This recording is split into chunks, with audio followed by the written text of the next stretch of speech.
Cette capsule portant sur l'engraissement de bouvillons laitiers au Québec présente les particularités de cette production.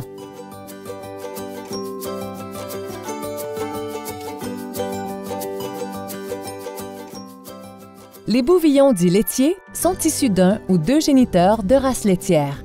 Il peut s'agir, par exemple, de bouvillons Holstein ou d'un croisement d'un taureau Angus et d'une vache Holstein. Les quelques 5 millions de veaux laitiers nés en Amérique du Nord chaque année représentent une source d'approvisionnement importante et constante pour les producteurs de bouvillons. Aux États-Unis, l'engraissement de bovins laitiers représente annuellement entre 18 et 24 % de tout le bœuf produit. Avant de se lancer dans la production de bouvillons laitiers, voici quelques éléments à considérer.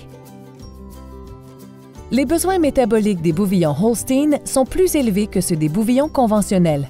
La consommation de nourriture et d'eau est supérieure, ce qui entraîne un besoin supérieur en litière.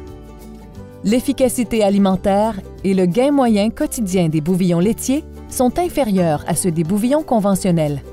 Donc, la durée d'engraissement pour atteindre le même poids est supérieure.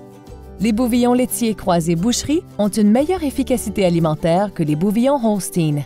En produisant plus de viande et en utilisant moins de ressources, les producteurs augmentent leur rentabilité, leur efficacité et participent à réduire l'intensité des gaz à effet de serre. La peau et le poil des bouvillons Holstein sont minces et ils déposent peu de gras dorsal. Ils sont donc plus sensibles au froid, mais moins sensibles à la chaleur que les animaux de boucherie. Ils peuvent également développer des problèmes de santé lorsque le taux d'humidité dans l'air est élevé ou lorsque leur litière est humide. Les bouvillons Holstein sont moins compétitifs que les bouvillons conventionnels. Ils doivent avoir suffisamment d'espace à la mangeoire pour tous s'alimenter au même moment. Les bouvillons laitiers ont un tempérament curieux. Ils ont une tendance naturelle à lécher les objets et à gruger le bois. Ils peuvent endommager les mangeoires et les murs de planches. Un aménagement de l'environnement des bouvillons adapté limitera les dommages aux installations. La zone de fuite des bouvillons laitiers est très petite. Ils ont plutôt tendance à suivre l'humain qu'à le fuir.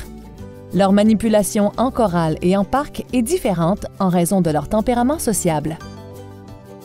Les bouvillons laitiers croisés boucherie ont souvent des performances et des caractéristiques intermédiaires entre les bouvillons de type boucherie et laitier.